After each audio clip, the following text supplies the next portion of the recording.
सुप्रभात बच्चों, कैसे हैं आप सब। आशा करती हूँ आप घर पर स्वस्थ होंगे। बच्चों, हम पहला पाठ पढ़ रहे थे संस्कृत में सुभाषितानी। उसके 3 श्लोक हम पढ़ चुके हैं, उससे आगे अब मैं पढ़ा रही हूँ। ध्यान से समझना सभी बच्चे। चौथा श्लोक देखो बच्चों। सद्भिरेव सहासीत सद्भि कुर्वीत संगतिम सद्भिर्विवादम मैत्रीम च न सद्भि किंचित आचरेत। सद्भि का मतलब बच्चों सज्जन लोग, भले लोग।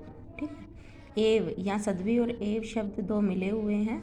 एव का मतलब ही, सज्जनों के साथ ही सहासीत मतलब बैठना चाहिए।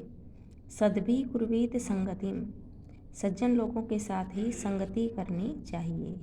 कहने का मतलब हमें सज्जन लोग, भले लोग जो होते हैं उनके साथ ही उठना बैठना चाहिए, उनके साथ की संगति में ही हमें रहना चाहिए।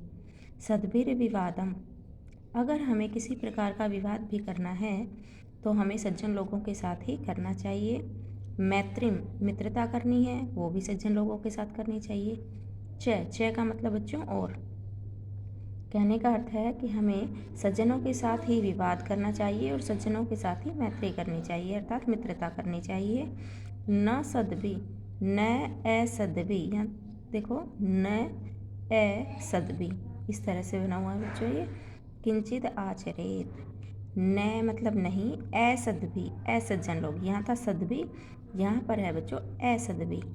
असज्जन लोगों के साथ किंचित आचरेत, किसी प्रकार का भी आचरण न का मतलब नहीं करना चाहिए। जो लोग दुष्ट हैं उनके साथ ना ही हमें दुश्मनी करनी है और ना ही हमें मित्रता करनी है, दोनों ही हमारा नाश करती है। ठीक है ना बच्चों। एक बार फिर से देखो। सद्भिरेव सहासीत, सज्जन लोगों के साथ ही बैठना चाहिए। सद्भि कुर्वीत संगति, सज्जन लोगों के साथ ही हमें संगति करनी चाहिए। सद्भिर्विवादम, सज्जन लोगों के साथ ही विवाद करना चाहिए। मैत्रींच, और सज्जन लोगों के साथ ही मित्रता करनी चाहिए। न असद्भि किंचित आचरेत, और जो असज्जन लोग होते हैं उनके साथ किंचित आचरेत न, किसी प्रकार का भी आचरण नहीं करना चाहिए, ना ही दुश्मनी का और ना ही मित्रता का। अगला श्लोक देखो बच्चों। धन धान्य प्रयोगेषु विद्याया संग्रहेषु च आहारे व्यवहारे च त्यक्त लज्जे सुखी भवेत्। धन तो आप जानते ही हैं, धन रुपए पैसे, और धान्य का मतलब अनाज। प्रयोगेषु, प्रयोग करने में, धन के और अनाज के प्रयोग करने में। विद्याया संग्रहेषु च, और विद्या को संग्रह का मतलब अर्जित करने में। च का मतलब और। धन और अनाज के प्रयोग करने में, विद्या को इकट्ठा करने में। आहारे, आहार का अर्थ है भोजन करने में, आहार मतलब भोजन। व्यवहारे मतलब आपसी व्यवहार में। त्यक्त लज्जे, लज्जा को त्यागने वाला, शर्म को त्यागने वाला सुखी भवेत्, सुखी रहता है। जो व्यक्ति धन अनाज के प्रयोग करने में, विद्या को इकट्ठा करने में, भोजन करने में और आपसी व्यवहार में लज्जा को त्याग देता है, सुखी भवेत्, वही सुखी रहता है। अगला श्लोक देखो बच्चों। क्षमा वशीकृतिर्लोके शम्या किम न साध्यते शांति खड्गे करे यस्य किम करिष्यति दुर्जनः।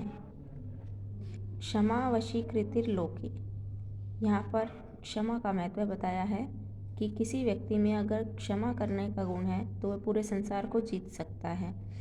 तो क्षमा वशीकृतिर्लोके, संसार में जो क्षमा है वो दूसरों को वश में करने वाली होती है।